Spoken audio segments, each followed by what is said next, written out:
नमस्कार, मी श्वेता. आपण पाहताय महाराष्ट्र कॉलिंग. आपण विविध विषयांवर महाराष्ट्र कॉलिंग मध्ये चर्चा करत असतो. आज आपण सुलक्षणी हात या विषयाबाबत जाणून घेणार आहोत आणि आपल्याला मार्गदर्शन करण्यासाठी आज स्टुडिओमध्ये आपल्यासोबत आहेत सुप्रसिद्ध राजज्योतिषांत्रिक श्री माधव गुरुजी. त्यांची ओळख मी सगळ्यात आधी आपल्याला करून देऊ इच्छिते आणि नंतर आपण त्यांचं स्वागतही करूयात. श्री माधव गुरुजी यांनी शुक्राचार्य ॲस्ट्रॉलॉजी सेंटर दिल्ली मार्फत त्यांनी ज्योतिषशास्त्रांचा विविध शाखांचा तब्बल 16 वर्षांचा अभ्यासक्रम पूर्ण करून राजज्योतिषांत्रिक ही पदवी संपादित केलेली आहे. एक गोष्ट आवर्जून नमूद करण्यासारखी आहे ती म्हणजे हा प्रदीर्घ अभ्यासक्रम पूर्ण केलेले महाराष्ट्रामध्ये फक्त 7 व्यक्ती आहेत आणि श्री माधव गुरुजी हे त्यापैकीच एक आहेत. श्री माधव गुरुजी हे रायगड जिल्ह्यातील असून त्यांच्या घराण्याला ज्योतिष विद्याशास्त्रांची 7 पिढ्यांची परंपरा आहे आणि श्री माधव गुरुजी हे 7वे वंशज असून हे कार्य आणि घराण्याची ज्योतिषशास्त्राची परंपरा ते खूप छान पद्धतीने पुढे चालवतात. तसंच श्री माधव गुरुजी हे कायद्याचे पदवीधर सुद्धा आहेत. प्रतिभा ॲस्ट्रॉलॉजी रिसर्च सेंटर हे पनवेल आणि दादर इथं असून श्री माधव गुरुजी या दोन्ही सेंटरवरती आपली सेवा पुरवत असतात. श्री माधव गुरुजींना भेटण्यासाठी आपण पनवेल या सेंटरवर सोमवार ते शुक्रवार या दिवशी तर प्रत्येक शनिवारी आणि रविवारी शिवाजी पार्क दादर इथं आपण गुरुजींना भेटू शकता. तसेच श्री माधव गुरुजी यांचं पुण्यामध्ये सुद्धा आता आपल्याला मार्गदर्शन मिळणार आहे. ज्यांना कुणाला गुरुजींना भेटायचंय त्यांनी खाली जो क्रमांक दिला त्यावर नक्कीच कॉल करा आणि आपली अपॉइंटमेंट बुक करा. याशिवाय गिरनार यात्रा, दत्तपीठ, नर्मदा परिक्रमा, चारधाम यात्रा अशा धार्मिक यात्रा श्री माधव गुरुजी नियोजित करत असतात. तर आपण याचा लाभ सुद्धा घेऊ शकता. स्वतः श्री माधव गुरुजी यांच्यासोबत आध्यात्मिक साधनेसहित तुम्ही धार्मिक यात्रेचा लाभ घेऊ शकता. त्यासाठी सुद्धा खाली जो क्रमांक दिला त्यावर नक्की संपर्क करा. गुरुजींचं आणखीन एक वैशिष्ट्य म्हणजे गुरुजींचे राधेय फाउंडेशन नावाची बहुउद्देशीय ट्रस्ट आहे आणि गुरुजी शिक्षण क्षेत्रामध्ये त्यांचं मोठं योगदान आहे. बाबा इंटरनॅशनल नावाची CBSE स्कूल कर्जत इथे आहे, ते त्याचे प्रेसिडेंट सुद्धा आहेत. चला तर मग चर्चेला सुरुवात करूयात. सगळ्यात आधी गुरुजींचं स्वागत करूयात. गुरुजी, आपलं खूप खूप स्वागत आहे. आपण खूप मोठ्या कालावधीनंतर आलात. साईराम, आदेश. तर चला आपण चर्चेला सुरुवात करूयात. सगळ्यात पहिला प्रश्न, अर्थात सुलक्षणी हात म्हणजे काय आणि त्याची मुख्य पीठिका सगळ्यात आधी आम्हाला जाणून घ्यायची आहे. मॅडम, आता पहिलंच तुम्ही इंट्रोडक्शनमध्ये सांगितलं की बरेच दिवसांनी आपण सामवरती आलो. 1 महिना आपण नर्मदा परिक्रमेमध्ये होतो आणि नर्मदा परिक्रमेमध्ये सुद्धा सामवरनं आलेले म्हणजे आपल्या प्रेक्षक वर्गामधले खूप सारे लोक होते आणि आता बरेचसे जण कम्युनिकेशनमध्ये असतात जे आपल्या यूट्यूबच्या चॅनलच्या माध्यमातून भेटतात आणि सगळ्यांमध्ये बेसिकली अभ्यास केल्यानंतर एक गोष्ट महत्त्वाची समोर आली ती म्हणजे लोक स्वतःला खूप निगेटिव्ह समजतात. म्हणजे कुणालाही विचारलं की तुमच्यामध्ये किती सकारात्मकता आहे तर क्वचित 10 लोकांमध्ये एक माणूस म्हणतो की नाही, माझे विचार खूप सकारात्मक, पण तो पण असं फर्मली नाही सांगत की नाही मी सकारात्मक आहे आणि मी पूर्णपणे पॉझिटिव्ह आहे. मग त्याला स्वतःला माहिती पडायला पाहिजे की तो पॉझिटिव्ह आहे का तो निगेटिव्ह आहे, म्हणजे त्याच्यामध्ये किती सकारात्मकता आहे किंवा तो किती प्रत्येक गोष्टीमध्ये आपण म्हणतो तसं लकी आहे म्हणजे. आणि मग त्या गोष्टी त्याला जर समजावून सांगायच्या असतील तर प्रत्येकाला आपल्या भविष्याबद्दल क्युरिओसिटी आहे, पण प्रत्येकाला आपलं भविष्य निगेटिव्हच असेल ही प्रत्येकाच्या मनामध्ये संकल्पना आहे. मग ही संकल्पना जर दूर करायची असेल तर सर्वात पहिली गोष्ट म्हणजे की तुम्हाला कळायला पाहिजे की तुम्ही पॉझिटिव्ह आहेत का निगेटिव्ह आहात, म्हणजे तुम्ही सुलक्षणी आहात का खरोखरी असे काही गुण तुमच्या हातावरती आहेत किंवा तुमच्यामध्ये आहेत की जेणेकरून संपूर्ण निगेटिव्हिटी तुमच्यामुळे येत असते. तर या गोष्टीचा अभ्यास करत असताना आपण हाताच्या बाबतीमध्ये विचार केला तर हाताच्या बाबतीवरती एकूण 27 चिन्ह हातावरती असतात. म्हणजे भविष्यशास्त्रामध्ये ज्यावेळेला आपण हस्तमुद्रिकेचा अभ्यास करतो त्याच्या वेळेला आता रोजच्या प्रॅक्टिसमध्ये कमीत कमी आपल्याला जे बघायचे असतात ते 60 ते 70 कुंडली बघायचे असतात किंवा 60 ते 70 लोक भेटायला येतात. त्यावेळेला प्रत्येकाला वेळ द्यायचा म्हटल्यानंतर त्याचं सगळं ऐकण्यापेक्षा त्याच्या हात बघितला की त्याच्या रेषांपेक्षा त्याची चिन्ह ही आपल्याला सगळं काही सांगून टाकतात त्याच्याबद्दलचं. तर मग त्या हातावरची चिन्ह बघितली जातात आणि अशी चिन्ह बघत असताना 27 चिन्ह हातावरती असतात. म्हणजे की जसं बघाल तुम्ही तर ॲस्ट्रॉलॉजीमध्ये रचना होत असताना संख्येचं खूप महत्त्व आहे. म्हणजे आज नक्षत्र पण बघितली तर 27 नक्षत्र आहेत. तसे हातावरची जी इम्पॉर्टंट चिन्ह आहेत ती इम्पॉर्टंट चिन्हसुद्धा 27च आहेत. की 27 चिन्ह जर हातावरती असेल तर तो सर्वात सुलक्षणी हात मानला जातो की त्या हातावरती म्हणजे ज्यावर 27 चिन्ह आहेत तो पूर्णपणे राजा असतो किंवा राजाच्या समान त्याचा हात असतो. मग त्याच्या खाली खाली काढलं की राजाच्या खाली येणार मग सेनापतीचा हात, मग सेनापतीच्या खाली खजिनदारचा, मग खजिनदारच्या खाली असं एक एक चिन्ह त्याच्यामध्ये कमी होत जातं. पण हायेस्ट जे चिन्ह की एखादा माणूस जर राजा होणार असेल तर त्याच्या हातावरती 27 चिन्ह अवेलेबल असतात आणि मग त्याच्या खाली खाली योग होऊन जातो. नॉर्मली एखादा माणूस जसं की आपण रेग्युलर रुटीनमधलं बघतो की तो पॉझिटिव्ह आहे किंवा त्याचा हात सुलक्षणी आहे तर किमान त्याच्या हातावरती यातली 10 तरी चिन्ह अवेलेबल असतात. म्हणजे 10 तरी चिन्ह त्याच्या हातावरती भेटतात. तर मग माझं असं म्हणजे की याच्या पाठीमागची मुख्य पीठिका म्हणताना मुख्य पीठिका त्याच्या पाठीमागची ही आहे की लोकांना सर्वात पहिले स्वतःबद्दलची ओळख होऊ दे, की त्यांना कळू दे की ते पॉझिटिव्ह आहेत, त्यांना कळू दे की त्यांच्यामध्ये सकारात्मकता आहे, त्यांना कळू दे की त्यांचा हात सुद्धा सुलक्षणी आहे. गुरुजी, सुलक्षणी हात हा 27 चिन्हांचा असतो, तर यामध्ये आपण आज नेमका कोणकोणत्या चिन्हांवर चर्चा करणार आहोत, काय सांगाल? मॅडम 27 मधली आहे ना, सर्वात पहिली म्हणजे की आपण चिन्ह घेणार आहोत. त्याच्यामध्ये आता याचे किती एपिसोड आपल्याला करावे लागतील हे नाही माहिती, परंतु मला तो विषय खूप डीपमध्ये सांगायचा आहे. तर किमान आपण आजच्या याच्यामध्ये घेत असताना आपण 5 तरी चिन्हांबद्दल बोलणार आहोत. त्याच्यामध्ये जी जनरली चिन्ह हातावरती असतात की ज्याच्यामध्ये स्वस्तिक चिन्ह असतं की ते जनरली प्रत्येकाच्या हातावरती भेटतं. दुसरं एक चिन्ह येतं, जे चिन्ह म्हणजे की डोळ्याचं येतं, ज्याला नेत्र चिन्ह म्हणतात पूर्णपणे. तर तो नेत्र आज आपल्याला बघायचा आहे.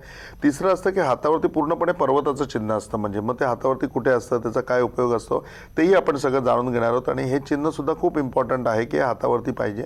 चौथं आपण सुलक्षणे हातावरचं चिन्ह बघणार आहेत, ते म्हणजे चौकोनाचं चिन्ह बघणार आहोत की चौकोन प्रत्येकाच्या हातावरती असतो. मग तो कुठल्या जागेवरती असेल तर काय फलित देईल हेही आपण बघू, म्हणजे पण हे सुलक्षणे हातामधलं चिन्ह आहे. आणि पाचवं म्हणजे की त्रिकोण. प्रत्येकाच्या हातावरती किमान एक त्रिकोण असतो, म्हणजे किंवा काही काहींच्या हातावरती 27, 27, 28, 28 त्रिकोण सुद्धा असतात. म्हणजे ते संख्येने किती आहेत हे सुद्धा आहे, ते कुठे आहेत हातावरती, कुठल्या भागावरती नक्की आहेत हेही त्याच्यामध्ये आहे, आणि ते किती स्पष्ट आणि किती अस्पष्ट आहेत ह्याच्यावर सुद्धा या गोष्टी अवेलेबल आहेत. पण या 5 चिन्हांवरती आज आपण 100% चर्चा करणार आहोत की ही 5ही चिन्ह पूर्णपणे सुलक्षणे हाताची आहेत आणि ही जनरली चिन्ह प्रत्येकाच्या हातावरती असतात. गुरुजी, ही 27 सुलक्षणी चिन्ह असतात, पण नेमकी ती हातावर कुठे कुठे असतात? आता मॅडम सर्वात पहिली गोष्ट म्हणजे की आपण स्वस्तिक चिन्ह घेऊ, कारण ते तसं मोठं चिन्ह आहे आणि त्याच्यामध्ये रेषासुद्धा जर बघितल्या तर सगळ्यांना त्याच्यामध्ये शोधायला इझी जाईल. आणि एकदा मला इझी पॅटर्न त्याचा कळला की हातावर त्या कशा शोधायच्या आणि कुठे शोधायच्या, तर ते पूर्णपणे आपल्याला म्हणजे की बाकीची चिन्ह शोधायला वेळ लागणार नाही. आता जनरली आपण म्हणजे की तुम्हाला सगळ्यांना माहिती आहे की अनेक शोमध्ये आपण हे चिन्ह सांगितलेलं आहे वास्तविक पाहता. तर लेडीजने त्यांच्या डाव्या हातावरती बघायचं आहे आणि जेंट्सने त्यांच्या उजव्या हातावरती बघायचं आहे. आता हातावरती बघत असताना तुम्ही तुमच्या बरोबर मध्यावरती या, म्हणजे मध्यावरती तुमच्या हातावर जी रेषा आहे त्या रेषेमध्ये बघाल तुम्ही, तर तुमची जी इकॉनॉमी लाईन येते, म्हणजे तुमच्या हातावरची जी अर्थ लाईन येते ती ज्या ठिकाणी छेदन होते, म्हणजे की बरोबर तुमच्या हाताचा मध्यभाग, म्हणजे तुमचं मधलं जे बोट आहे, हे जे मधलं बोट आहे तुमचं, त्या मधल्या बोटाच्या बरोबर खाली मध्यावर तुम्ही आलात तर या मध्यावरती तुमच्या हातावरती तुम्हाला स्वस्तिकचं चिन्ह भेटेल. म्हणजे सुरुवातीला तुम्हाला अधिक चिन्ह दिसेल. अधिक चिन्ह पहिले तुम्ही स्पष्ट करून घ्या. ते स्पष्ट करून झाल्याच्या नंतर तुम्हाला स्वस्तिक त्या ठिकाणी बघायचं आहे. तुम्हाला प्रत्येक रेषा त्या ठिकाणी स्पष्टपणे दिसेल. म्हणजे आणि हा जो वयाचा मर्यादा आहे, म्हणजे की इथे ज्यावेळेला स्वस्तिक तुम्हाला जिथे मिळते, जिथेही छेदनबिंदू आहे, जिथेही रेषा पूर्णपणे छेदली जाते आणि पहिला प्लस मार्क तुमच्या हातावरती बनतोय आणि त्या प्लस मार्कला लागून स्वस्तिक बनतंय, तर हा तुमच्या वयाचा 38वा टप्पा आहे. म्हणजे की तुमच्या वयाच्या 38व्या वर्षापर्यंत तुम्ही 100% जगणार आहात, किंवा तुम्ही 38 वर्षापर्यंत आता आहात, त्याच्या पुढे आहात, किंवा 38व्या वर्षामध्ये आहात. आणि या बरोबर या जागेवरती तुमच्या हातावरती पूर्णपणे स्वस्तिक चिन्ह दिसेल. आता समजा असं आहे की एखादा 12 वर्षाचा मुलगा बघतोय आणि त्याच्या हातावरती पण त्याला ते चिन्ह दिसेल, तर एवढं 100% की तो दीर्घायुष्य आहे, पहिलं त्याचं फळ येतं. आणि मग हे स्वस्तिक होत असताना ते स्वस्तिकाची कशी रेंज आहे, म्हणजे दिशा कशी आहे, ते दिशेवरती त्याची पूर्णपणे फलित अवलंबून आहेत. पण स्वस्तिक चिन्ह जर तुमच्या हातावरती या जागेवरती आहे तर ते पूर्णपणे शुभदायी हातामध्ये आहे. हे पूर्णपणे शुभदायक चिन्ह आहे आणि हे मंगलमय चिन्ह आहे. म्हणजे की तुमच्या हातामध्ये मंगलमय 100% असेल. मंगलमय म्हणजे की तुमचं विवाह कार्य या गोष्टी 100% होतील. तुम्हाला स्वतःला घरामध्ये जे आपण वास्तुशांत वगैरे म्हणतो किंवा वास्तुसौख्य म्हणतो, ही जी नॉर्मल सुख आहेत, म्हणजे की जसं घर हे असायला पाहिजे की तुम्ही जन्मल्यानंतर तुम्हाला मोठं होण्याकरता किंवा तुमचं पालनपोषण होण्याकरता निवारा हा सर्वात महत्त्वाचा आहे. तर निवारा जसा महत्त्वाचा आहे, तो निवारा तुम्हाला आहे की नाही, तुमच्याकडे अवेलेबल आहे की नाही, मग स्वमालकीचा आहे का तुम्हाला भाड्याचा आहे, किंवा सरकारी घरामध्ये तुम्ही राहताय, किंवा कुणाकडे तुम्ही दुसरीकडे तुम्ही राहताय, किंवा वडिलोपार्जित घर आहे, या सगळ्या गोष्टीची इन्फॉर्मेशन त्या एका स्वस्तिकवरनं मिळते की या स्वस्तिकवरनं या सगळ्या गोष्टी अवलंबून आहेत. या स्वस्तिकवरनं हेही अवलंबून आहे की तुमच्या आयुष्यामध्ये किती मंगलमय प्रसंग येतील. म्हणजे तुमच्या आयुष्यामध्ये तुमचा विवाह कधी होईल, तुमचा विवाह होईल की नाही, तुमचं वैवाहिक जीवन कसं असेल, तुमच्या संसारामध्ये पुढे म्हणजे की तुम्हाला पुत्र पौत्र म्हणजे की मुलं मुली हे तुमच्या संसारामध्ये तुम्हाला पुढे असतील की नाही, तुमच्या संसारामध्ये तुमच्या बायकोचं तुमच्याबरोबर पटेल की नाही, हे सुद्धा तुमच्या हातावरूनच कळतं. तसंच लेडीजच्या बाबतीमध्ये घेतलं तर लेडीजच्या बाबतीत पण सेम, की तिचा संसार कसा असेल, तिच्या पतीबरोबर तिचं किती पटेल, तिच्या आयुष्यामध्ये तिला संतान योग कशा प्रकारचे असतील. म्हणजे बहुतो सब मंगलम. एक स्वस्तिक असलं तर स्वस्तिकामध्ये मंगलमयता पूर्णपणे मिळते. तर ती मंगलमयता तिच्या आयुष्यामध्ये कशी असेल आणि ती साधारण तिच्या वयाच्या कितव्या वर्षी कंप्लीट होईल. कधी कधी हे स्वस्तिक हातावरती तुम्हाला 3 लाईन पूर्णपणे दिसतील, 4थी लाईन कदाचित तुम्हाला दिसणार नाही. मग ती तुमची डेव्हलप व्हायची बाकी आहे. हाताचं एक सर्वात मोठं वैशिष्ट्य आहे की असं असतं हातावर की एखादी नवीन रेषा हातावर तुमच्या येऊही शकते आणि एखादी रेषा पुसली पण जाऊ शकते. म्हणजे तर या दोन्ही गोष्टी तुमच्या हाताच्या बाबतीत आहेत. तर स्वस्तिक एकदा जी चिन्ह तुमच्या हातावरती बनतात ती मिटली जात नाही, ती एकदा बनली की बनली. म्हणजे हा मग असं असेल की एखादी लाईन त्याची डेव्हलप व्हायची बाकी आहे तर ती पुढच्या भागामध्ये डेव्हलप होईल. तर स्वस्तिक चिन्ह एक तुमच्या हातावरती असल्यानंतर सर्वात पहिले तुम्ही अगदी क्लिअर डिक्लेअर करू शकता की सुलक्षणी हातामधला 15% हात तुमच्या जमेच्या बाजूमध्ये आहे, की तुमच्या हातावरती स्वस्तिक आहे, तर तुमच्या आयुष्यामध्ये मांगल्य आहे. तुमच्या आयुष्यामध्ये तुम्ही ज्या गोष्टी ॲक्सेप्ट करणार आहात त्याची पूर्तता तुमच्या आयुष्यामध्ये नक्की होणार आहे. तुम्हाला स्वतःला तुमचं स्वतःचं अस्तित्व असणार आहे, तुमचा पुढे संसार असणार आहे. तुमच्या संसारामध्ये तुम्हाला पत्नी किंवा लेडीच्या बाबतीत आपण विचार करत असतो तो पती हे सुद्धा अवेलेबल असेल. त्याच्याबरोबर तुमचं सांसारिक जीवनसुद्धा मंगलमय असेल. आता याच्यामध्ये असं असेल की एखाद्याच्या हातावरती हे स्वस्तिक नसेल, समजा की या जागेवरती बघतोय तर त्या जागेवरती त्याला स्वस्तिक दिसत नाही, मग त्या माणसाने काय नाराज व्हायचं का की माझ्या हातामध्ये मांगल्य नसेल असं म्हणायचं का? तर या स्वस्तिकाच्या याच्यामध्ये 2 मिरर इमेज असतात. म्हणजे की ज्या वेळेला जर ह्या जागेवरती तुमच्या हातावरती स्वस्तिक नाहीये तर तुम्ही अंगठ्याकडे या आणि अंगठ्याकडे आल्यानंतर अंगठा आणि पहिलं बोट याच्यामधलं जे अंतर आहे, आता पुन्हा एकदा मी आठवण करून देतो की पुरुष आहेत ते उजव्या हातावरती बघतील, लेडीज आहेत ते डाव्या हातावरती बघतील. आता तुमचं पहिलं बोट ज्याला आपण तर्जनी म्हणतो आणि अंगठा, या तर्जनी आणि अंगठ्याच्या मधला हा जो भाग आहे तुमचा, हा जनरली हात बघत असताना याला वरचा मंगळ म्हणतात. तर ह्या मंगळाचा जो भाग आहे, वरच्या मंगळाचा भाग, किंवा तुम्ही एवढंच लक्षात घ्या की तर्जनी आणि अंगठा ह्याच्यामधला जो मधला भाग आहे याला मिरर इमेज म्हणतात. की मध्ये जी गोष्ट आहे, म्हणजे मध्ये जर तुमच्या हातावर स्वस्तिक नसेल ते स्वस्तिक तुम्हाला या ठिकाणी मिळेल, आणि या ठिकाणी या मिरर इमेजमध्ये जे असलं तरी त्याची फलितही सेम राहतात, की त्या प्रकारे तुम्हाला पूर्णपणे लाभ होईल. याच्याच व्यतिरिक्त दुसरी मिरर इमेज येते ती लेफ्ट साईडला येते, म्हणजे की ह्या बाजूला खाली करंगळीच्या खालच्या पोर्शनमध्ये तुम्ही बघाल तर तुमच्या मध्य भागामध्ये स्वस्तिक नसेल तर तुमच्या या भागामध्ये किंवा या भागामध्ये 100% स्वस्तिक असणार म्हणजे, आणि तुम्ही शांतपणे बघा हे स्वस्तिक तुम्हाला मिळेल म्हणजे. आणि हे मिळाल्यानंतर ज्यावेळेला ते तुमच्या हातावरती तुम्हाला दिसेल त्यावेळेला सर्वात पहिले तुम्हाला खूप आनंद होईल. आणि मग त्याच्यानंतर म्हणजे की त्या स्वस्तिकाची दिशा किंवा त्याबाबतचा कुठलाही प्लॅन आहे तो तुम्ही पूर्णपणे याच्यामध्ये समजून घेऊ शकता. एक तर तुम्ही इथे तुम्हाला हातावरती स्वस्तिक मिळाल्यानंतर पहिली कन्सेप्ट तुमची क्लिअर होईल की तुम्ही निगेटिव्ह नाही आहे, का तर 15% जमेची बाजू तुमच्या हातावरती आहे, की 15% मांगल्य तुमच्या हातावरती पूर्णपणे आहे. आता हे एक झालं स्वस्तिक चिन्ह. दुसरं याच्यामध्ये आपल्याला जे चिन्ह घ्यायचं आहे त्याच्यामध्ये नेत्र चिन्ह घ्यायचं आहे, की डोळ्याचा भाग. नेत्र म्हणजे काय? डोळा. तर डोळा हातावरती कुठे असतो तर ह्या डोळ्याचा एकच जागा आहे, ती म्हणजे की अंगठ्याच्या बरोबर हे तुमचं पेर आपण ज्याला म्हणतो, म्हणजे अंगठ्याचा मध्यभाग. या मध्य भागावरती पुन्हा जेंट्स असतील ते उजव्या हातावरती बघतील, लेडीज येते डाव्या हातावरती बघतील. तर इथे हे पूर्ण नेत्राचं चिन्ह डेव्हलप पाहिजे. इथे तुमच्या हातावरती पूर्णपणे नेत्र असलं पाहिजे. हा नेत्र म्हणजे डोळा आहे. हा जर तुमच्या हातावरती पूर्ण असेल तर याचं पहिलं फलित येतं की आयुष्यामध्ये असं कधीही वेळ तुमच्यावर आतापर्यंत आलेली नाही किंवा याच्या पुढे येणार नाही की तुम्ही खायला प्यायला महाग असाल. म्हणजे तुम्हाला अन्न 100% मिळेल. कितीतरी लोकांचं आपण असं ट्रॅजेडी ऐकतो की अरे त्याला खायला अन्न नव्हतं, 10 दिवस ते उपाशी पोटी होते.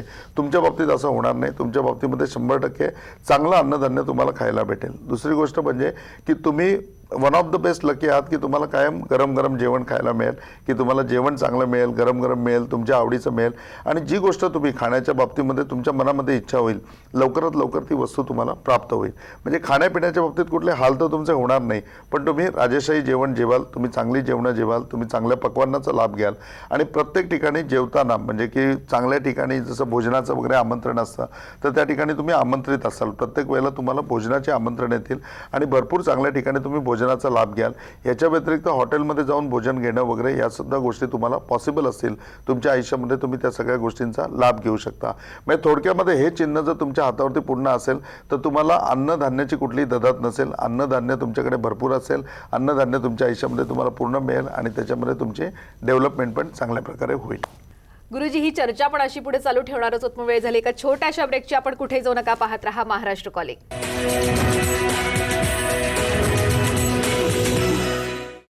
ब्रेकनंतर आपल्या सगळ्यांचं पुन्हा एकदा खूप खूप स्वागत. आज आपण सुलक्षणी हात याविषयी चर्चा करतोय आणि आपल्याला मार्गदर्शन करण्यासाठी आज आपल्यासोबत स्टुडिओमध्ये आहेत सुप्रसिद्ध राजज्योतिषांत्रिक श्री माधव गुरुजी. चला मग पुन्हा चर्चेला सुरुवात करूयात. आता ही चिन्ह नेमकी ज्यांच्या हातावर असतात त्यांना मग फायदा कसा होऊ शकतो? सर्वात महत्त्वाची गोष्ट म्हणजे पहिला फायदा की जेव्हा माणसाला कळतं की आपण सकारात्मक आहे किंवा आपण पॉझिटिव्ह आहे त्यावेळेला प्रत्येक गोष्टीमध्ये तो पूर्णपणे सकारात्मकतेने बघायला सुरुवात करतो आणि मग त्या गोष्टीचा त्याला पूर्णपणे फायदा हा होतो की कुठेही जाताना त्याचा जो अप्रोच असतो, म्हणजे कुठलीही गोष्ट करत असताना त्याच्यामध्ये पॉझिटिव्हिटी पूर्णपणे राहते. हा पहिला भाग होतो. दुसऱ्या भागमध्ये असं होतं की ज्यावेळेला चिन्ह हातावरती नाही आहेत तुमच्या त्यावेळेला माणूस पूर्णपणे म्हणजे की त्या गोष्टींचा विचार करायला लागतो की चिन्ह हातावरती नाही आहेत. तर मग त्याला तो बाकीच्या गोष्टींचा पण पूर्णपणे आढावा घेतो की जर माझ्या हे नशिबामध्ये नाही तर माझ्या नशिबामध्ये काय. आता 27 नक्षत्रांमध्ये 27 जसं चिन्ह आहेत त्या 27 चिन्हामध्ये सगळी चिन्ह तुमच्या हातावर अवेलेबल नसतील, पण जी चिन्ह तुमच्या हातावरती आहेत त्याची तर पॉझिटिव्हिटी पूर्णपणे असेल. त्यामुळे सर्वात पहिले आहे पूर्ण 27 चिन्ह ऐकल्याशिवाय या निर्णयावर तुम्ही जाऊ नका की हे तुमच्या हातावरती काही निगेटिव्ह आहे का, तुम्ही सुलक्षणी नाहीये का, पहिली 27च्या 27 चिन्ह तुम्ही शांतपणे ऐकायला पाहिजेत. आणि ती ज्यावेळेला तुम्हाला पूर्णपणे माहिती होतील त्यावेळेला तुम्हाला त्याची सकारात्मकता किंवा नकारात्मकता ही पूर्णपणे तपासायला सुरुवात म्हणजे मदत होईल आणि तुम्हाला सुरुवात सुद्धा करता येईल. आता याच्यामध्ये आपण 2 चिन्ह समजावून घेतली. याच्या व्यतिरिक्त तिसरं चिन्ह मी सांगितलेलं होतं की चौकोन प्रत्येकाच्या हातावरती आहे, त्रिकोण प्रत्येकाच्या हातावरती आहेत आणि याच्या व्यतिरिक्त म्हणजे पर्वती ज्याला म्हणतात की पर्वती किंवा पक्षाच्या मानेसारखं चिन्ह येतं, हे प्रत्येकाच्या हातावरती आहेत. तर आता ही 3 चिन्ह आपण पहिली कुठे भेटतात हातावरती ते जाणून घेऊ.